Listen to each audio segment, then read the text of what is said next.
He jumped from Double-A to the pros, though, bro. Yeah, but in his last 6 outings, he recorded 36 strikeouts in 25 innings and had a 1.25 ERA. They like what they saw. They called him up. He proved what he did. Yeah. So obviously, it's not. I mean, yeah, I see the minor leagues as like a cushion, but if the guy can do it, the guy can get it done. At the end of the day, that's what I think. If the guy can get it, he can get it done. And if he fails, all right, send him down, let him learn, figure it out, boom, get back up.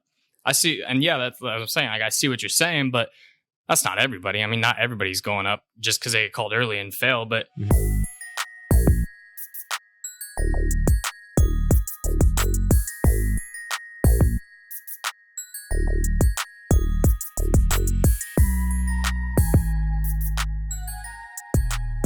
Hey, do you listen to the radio that much?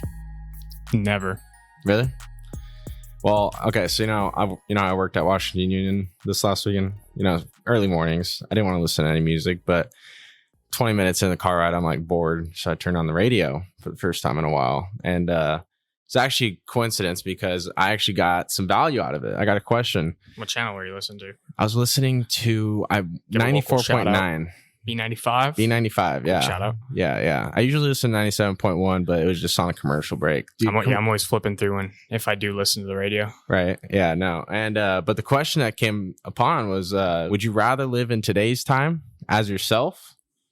Or would you rather live as a king 2,500 years ago? Well, 2,500 years ago, but that was like the dinosaur times, no? No, I don't think it was dinosaur times just yet. That was like okay. So let's just say, was that, like the caveman times? No way, is the caveman times. That was thousands and thousands of years ago. Okay, let's just say 500 years ago. Yeah, because you were a king in 500 years ago, or would you rather live in today's time just as yourself? Nah, I just live today's time. Really? Yeah, I feel like, yeah, I don't know. I just live in today's time because I don't even know how I could picture what I would be doing as a king. Yeah, but 500 years. But if you were living in that time, you wouldn't know anything other than what you know. So you wouldn't know that there eventually would be something called technology. You'd just be living life as a king. I wouldn't even live until technology if it was 500 years ago. Yeah, that's what I'm saying. You wouldn't. All you would know during that time is what you know. So you're not even thinking of technology. Dude, a phone isn't even thought of at that point. So realistically, you're riding in fucking wagons, but you got the most stallion of a horse that you could possibly get tugging you. You know what I mean? Yeah. You got red carpet walking up to your front door in your massive ass house with some soldiers probably next to them. I'm just throwing that out. I didn't live back then, but come on. No, I would just live. Yeah, because that just seems too unrealistic to imagine, I guess you could say. I'm just right now, it's I got my life now. I don't know what I'm going to be doing. I don't know what I would do in 500 years ago. So I don't know. I think just right now. What do you think they did back then, bro, as pure enjoyment? What the history book says is what they did. But did they actually do those exact things? Right. What if they were I don't know. Partying it up. Do you think they partied back then? Oh, yeah. Tea parties and that kind of stuff. Just different type of party. That's what I'm saying. They partied hard in Boston, huh? Yeah, there's a bunch of stuff going on back then. Boston it was just tea party. the way things have changed. It's accelerated. But it's yeah, I don't know. I really don't know what I would do. I think I'm just chilling with right now. I'm just happy and satisfied with what I got. Shit. You're coming off a great weekend. Yeah. You're living a great life. Yeah, I could just say that myself. Feeling good, can't complain really. Yeah, but hey, how's your Tuesday going, dude? It's another great Tuesday, man. I'm excited to be back as always. Like I said, back from a busy weekend. I'm rejuvenated, so can't complain. It always takes a day or two to get back to the rhythm of things, especially because I feel like you had a bender, dude. You had a bender. I was getting after a lot of traveling, I guess you could say. Right. But, how many hours did you spend in the car? I don't know, 12. Yeah, 12 hours in a car to go to games. Dedicated. But what were you about to say, man? I'm sorry. I was just saying the NBA conference finals, man. That's really what I'm excited about. It's tonight. It's happening. So, if you guys just finished up watching the games, you guys should probably be tuning into the good old episode 48 Guys Being Dudes podcast because, we're here to talk about the NBA finals. But yeah, no, man, I'm having a great day. Can't really complain. How's your Tuesday going? My Tuesday's going well, man. I hope you guys are having a great day yourselves. But, speaking on the NBA Finals, dude, I find it crazy that the Bucks lost the Celtics. Remember my prediction last week?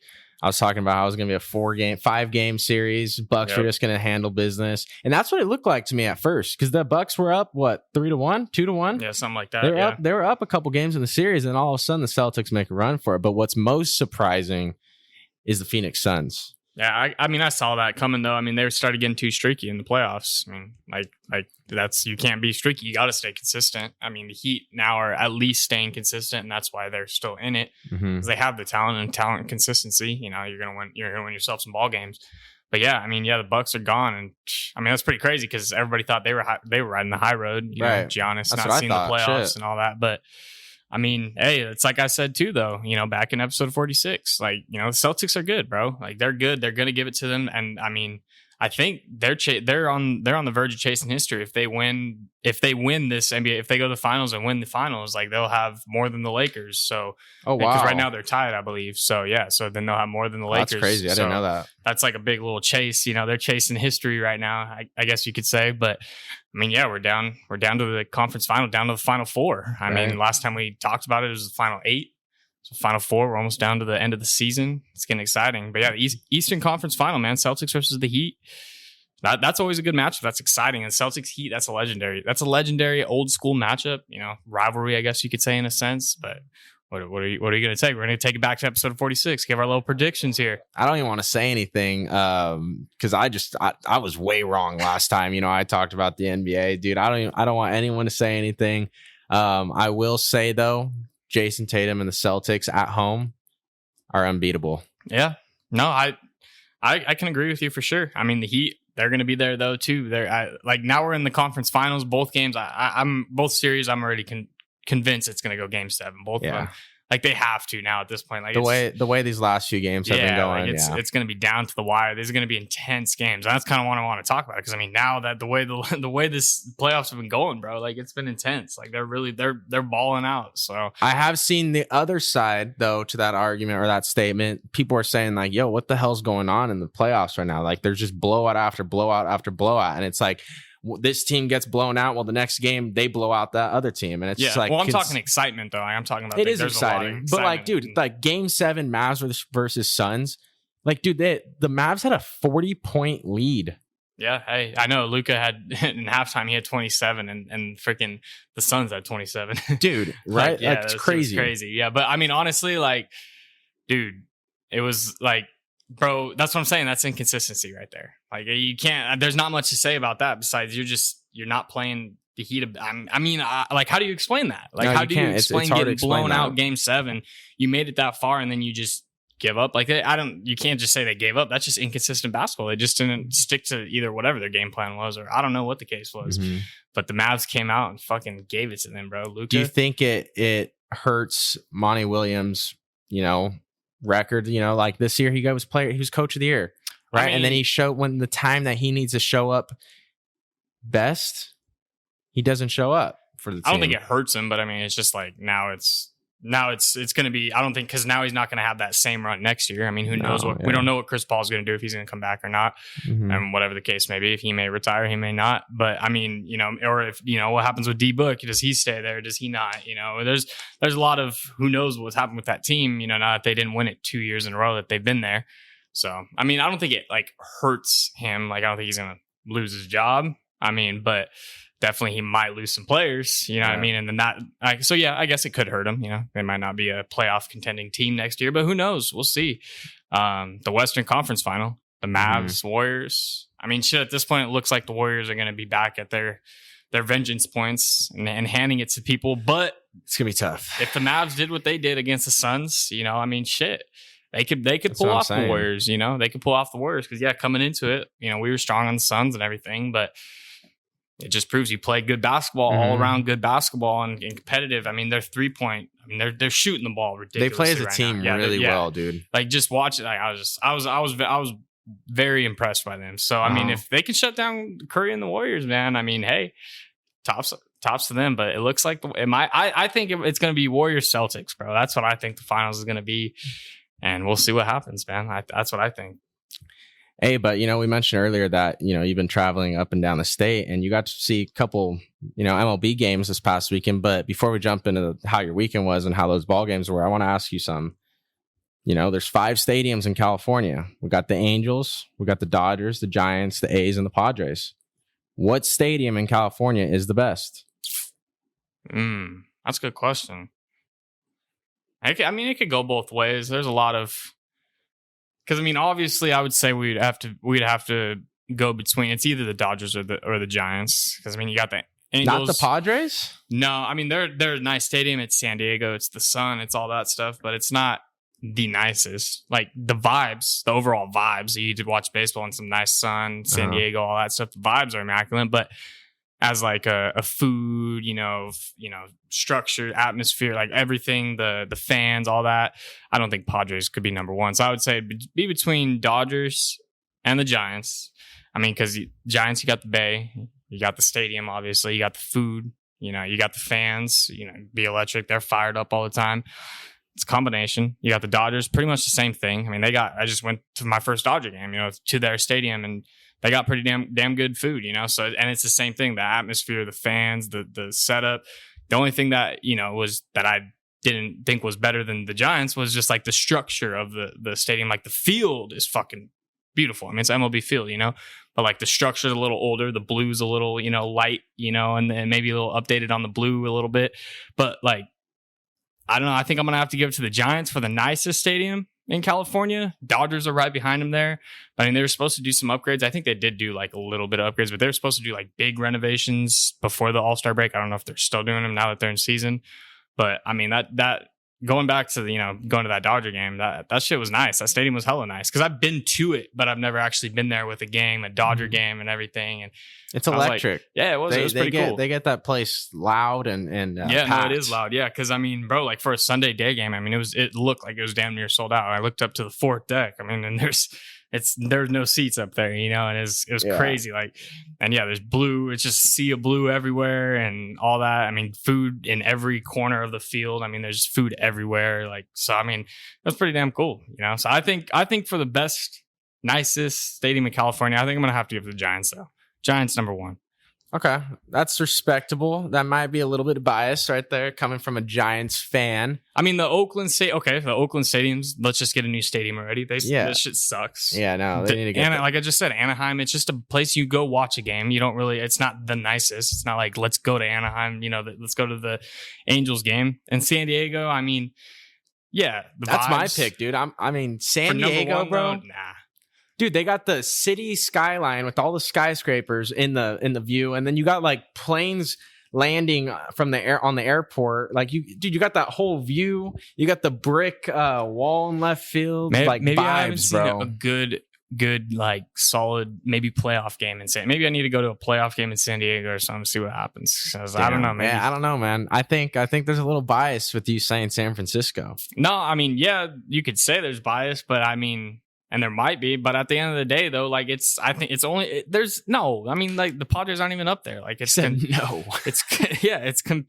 between the Dodgers and the Giants. So obviously, I guess at that choice, it's going to have to be biased. I can't say the Dodgers is the nicest stadium. But if we're going criterias, then I think the Giants cover all the criterias. Mm-hmm. The city, like the San Francisco, the area around it, it's San Francisco. What can you expect? The Dodger area that's right there, right where the stadium is, a little nicer, but you go 10 minutes out and it could be a little sus there too, So there's a lot of benefits, to each pros stadium. And cons. Yeah, pros and cons to each stadium. But I'm going to give it to the Giants. I respect that. But you mentioned how it was a Sunday game, probably a 1 o'clock game, 1:05. Yeah, it was like probably 110. Yeah. Yeah, and you said it was packed, right? Mm-hmm. It looked like it was completely sold out. And what's crazy is I don't know if it's how like the Dodgers have the highest payroll in all of Major League Baseball.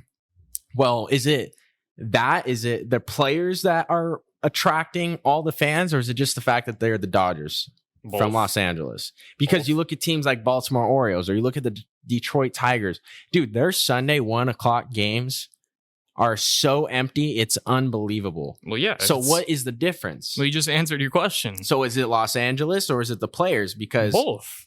You just answered your question. Look who they got on their team, and then you got Los Angeles to go with it. You got everything to go with it. Mm-hmm. Why not catch a Sunday game if you got nothing to do? No, for real. Because like every Dodger game that I see, it's completely full. Yeah. Every A's game. How many people were at the A's game? Was it packed or no? I mean, it was packed for an A's game, but it was they were there to see the Angels, and it was probably 10 to 12,000 people. I think the list was like 12,000 people. And that stadium is huge, dude. Yeah, they got I think so it many fits seats. 50 or 60,000. It's around. They don't even use that top. I mean, I don't think they ever have used that top. Yeah. So I mean, that game was pretty cool. I could say that it was probably the quickest game I've ever been to. I went to the Texas Ranger game a few years ago, and the Yankee game, I thought that shit was quick.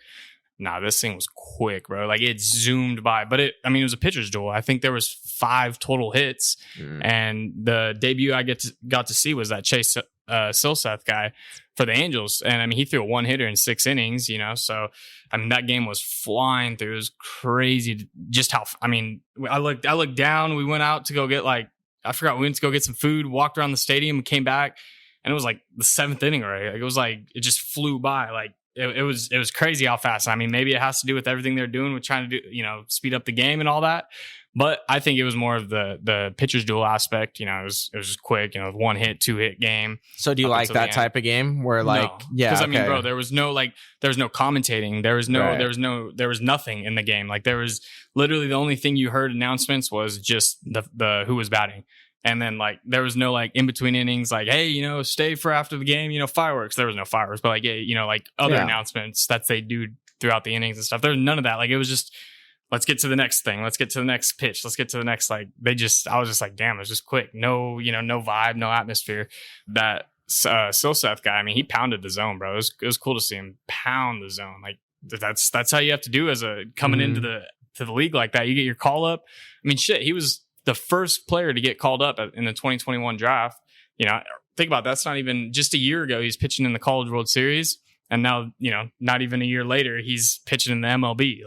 He's like the fastest ever, right? He's the first player in the 2021 draft. That's what I just said. The first player in the 2021 draft to get called up. And I wonder what the fastest ever though is, because I mean that's pretty quick, dude. That's unheard of. Yeah, because but they usually have guys come up right away. And back in the day, I think in 2015, there was a guy that got called up and right as soon as he got drafted. That's crazy. All the usually time. Guys, or I heard one of the MLB commentators on MLB Network talk about it. They're like, hey, it's a little alarming when you see a kid come from. He jumped past AAA. He went from AA to the majors. And they were saying how it's alarming sometimes because when a guy's not down there for a long enough time, he doesn't experience failure. And he goes, and when they do show up to the major leagues and they experience their first set of failure there, it's harder for them to handle it. He goes, so the minor leagues not only gets them ready to play Major League Baseball, but it also teaches them how to deal with the failure, because after they get through the failure, they gotta figure out, okay, well, I mean, that's going to happen again. What am I going to do next time to not make it this bad? Yeah. So with a guy like Chase Silseth, right? And he had a great first outing, great major league debut. Like you said, 1-hitter through 6. Is he going to know how to deal with failure when failure comes? Because baseball is the game of failure. Yeah. But I think, I mean, that's not that's not everybody though. He's not just gonna fucking shit the bed just because he got called up quick. He's obviously proved himself. If in his last, he jumped from AA to the pros though, bro. Yeah, but in his last 6 outings, he recorded 36 strikeouts in 25 innings and had a 1.25 ERA. They like what they saw. They called him up. He proved what he did. Yeah. So obviously, it's not. I mean, yeah, I see the minor leagues as like a cushion, but if the guy can do it, the guy can get it done. At the end of the day, that's what I think. If the guy can get it, he can get it done. And if he fails, all right, send him down, let him learn, figure it out, boom, get back up. I see, and yeah, that's what I'm saying. I see what you're saying, but that's not everybody. I mean, not everybody's going up just because they get called early and fail. But if that's just the young, inexperienced self. But they know that, the people calling them up know that could happen. That's a possibility. And they're not setting them up for failure. Right. They're not trying to set them up for failure. No, of course not. They threw him against the A's. Yeah, you know what I mean? They still believe that he can get the job done, and they even said that he could probably get sent back down, but I just think that at the end of the day, mentality, if you can get it done, you can get it done, bro. Like, absolutely. I don't think that like I think as a competitor, you know you're gonna have those bad days. Like you don't want those bad days, but you know they're gonna happen, and you're just gonna be hungry to want to go back out and pitch again. Mm-hmm. But I mean, bro, he was proving himself. So like I think why not throw him against the A's? You know? Yeah, absolutely. I hope he does good for the rest of the year. Wait, where do you go to school? You said in college? He went to U of A. Yeah, he went to the University. Oh, he pitched with Coop. Yeah, he was over there at U of A with Coop for a little bit. Sick. Yeah, so he was on that team, and that team was good last year. Yeah, so hell yeah, they were. I think he had a really good record. I can't remember exactly what his record last year, but he went in the 11th round. Like, that just proves that like you don't have to be a top 5 round guy to get to the pros. But I mean, there's so many different scenarios. Like there's first rounders who will spend 10 years in the minors and never get to, see the lick of, the pros. And there's guys who will go in the 11th round and they're the first guy in their draft class to go, get to the pros, So it's crazy how the business and all that works. But it is nuts. The Angels, bro, like going on to that though, they're going to be a fun team. Like if they can stay healthy, they're going to be fucking good, bro. You got, Trout and Ohtani, the game we went to, unfortunately went 0-4, but like just to see them and their atmosphere and like what they bring to that team, like they bring so much confidence. Like as the fans around us, when they come up, it's like, okay, we have a chance. You know what I mean? Like something's going to happen here. Like, and obviously, they're great players, but like you can feel it. You feel that energy they bring, Taylor Ward, he's doing the same thing. He's down like 385 right now, bro. He's tearing the cover off the baseball. That team's good, bro. If they can just stay healthy, if Trout can stay healthy, if they can just keep doing what they're doing, bro, they're gonna be an exciting team, I think for sure. Mm-hmm. They're gonna be tough contenders. What's Evan? Dodger fan or Angels? He's one of those. He's an LA fan, I think. I don't know what he is. Yeah. Speaking of Evan, his grad party was this weekend.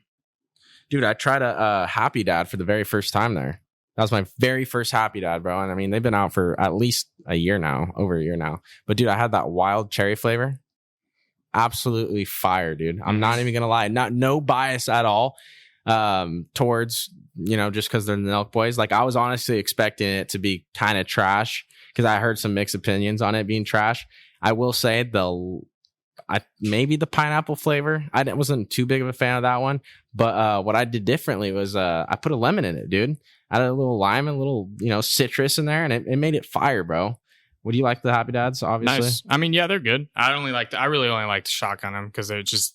I don't like sipping on them. I don't like the flatness really. Oh, really? But yeah, they're easy to shotgun, so that's why I like. And I think that's kind of what they were more aimed to be made for. Is to just shotgun them. But, they're easy to shotgun. Yeah, they're hella easy. So I like them to shotgun. They taste a little better than shotgunning a nice brew or something. But.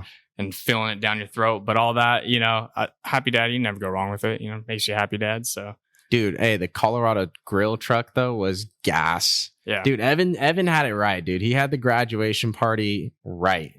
He had a Colorado grill truck, guys, and I had 2 double cheeseburgers. Absolutely annihilated them. I was starving with skinny fries. Are you more of a steak or skinny fries type of guy? It don't matter to me. Just dude, fries. No, it does. There's curly fries, there's beer batter fries, there's crisp cut fries, steak fries, skinny fries, sweet potato fries. I just like fries. If you're gonna charge me $4.25 for some extra fries, nah. I just want some fries. If there's an option to get some different kind, I might try some different kind, but I just like fries. If you had an option, fries. Nah, G. I'm telling you, bro. It's just fries. Like I just like fries. I don't care. Like I'll eat any type of fry. I like them all. Like they're not. There's not one that's like stellar. If there is, it's just a regular cut fry, man. Okay, let me ask you this: McDonald's fries or Jack in the Box curly fries? McDonald's fries. Okay. Yeah. In-N-Out fries or McDonald's fries? In-N-Out fries. Really? Okay. That's not bad. That's not bad. To me, that fries are just fries. They all taste the same. They're all made this fucking exact same. It's potato. Yeah, it's just yeah. That's what I'm saying. Just a good. I don't know. Potato. I don't know. I don't know why, but to me, I don't. There's not fuck those fries are. But Wendy's fries, okay, Wendy's fries. Doghouse fries, bro. They got the seasoning on deck just over there. Seasoning though, but they're skinny fries. Nah, Wendy's fries are fire. Yeah, Wendy's is gas, dude. But speaking of Wendy's, don't go to Wendy's. Guys being dudes, RJ Bernal right here. I just said it. Do not go to Wendy's. I went to Wendy's last weekend, dude, and I got 2 Baconators, both meals. Okay, I got 20 spicy nuggets. This is not just for me. If you guys are thinking it's just for me, then you guys are wrong. This is for everybody. And I got a Frosty and that was it. Dude, guess the total. Like $36. $63, dude. Wendy's is expensive, bro, because those Baconator combo meals cost me $16 a pop. That's already $32. Dude, I literally paid and I was like, yo, what the hell? I just paid $63 at a fast food restaurant. Yeah, but everything's pretty much that expensive now. No way, bro. Fast food. You're telling me you go to In-N-Out and you get a double cheesburger. It's going to be $63. But a double's not $16. Exactly. That's what I'm saying. So not everything is that expensive. What I'm saying, though, you go to what's in the Wendy's Baconator? You get fucking hella bacon. You get the 3x3, whatever it is, 3 patties and the 3 cheese. Like that's a big ass burger. Like and the combo of fries. That's $16. You got to think inflation now, bro. I think you're way wrong on that, bro. I think you're way wrong on that. Okay, hit 5 fast food restaurants, get the same exact thing. It's all going to be $14 to $16. I can guarantee you. I agree. But for 4 people eating at fast food, I can guarantee you that Wendy's is going to be the most expensive compared to going to Taco Bell and eating for 4 people, or you're going to Jack in the Box. Taco Bell is expensive as fuck now too. It used to be able to get hella dollar burritos. Now there's like there's like a beefy burrito and like a other burrito, and now everything else like $4 burritos. Now it's crazy. No, that's what I'm saying. Everything's expensive as fuck now. Literally everything. Yeah, but no, I'm good, man. Yeah. Hey, make sure you guys are always liking the video. Make sure you guys are always dropping comments. Make sure you guys are always leaving reviews, and most importantly, make sure you guys are always pressing that subscribe button. If you guys are new here, and if you guys are still here, you guys can find the podcast on Apple Podcasts, Spotify, and of course, if you're a visual learner like myself, then you can find the podcast on YouTube. But guys, my name is RJ Bernal, and I'm signing off. And right here to my right-hand side is Mr. Luke Sula, and we hope you guys are having a great day. It's a great Tuesday, and we'll see you guys next week. Peace.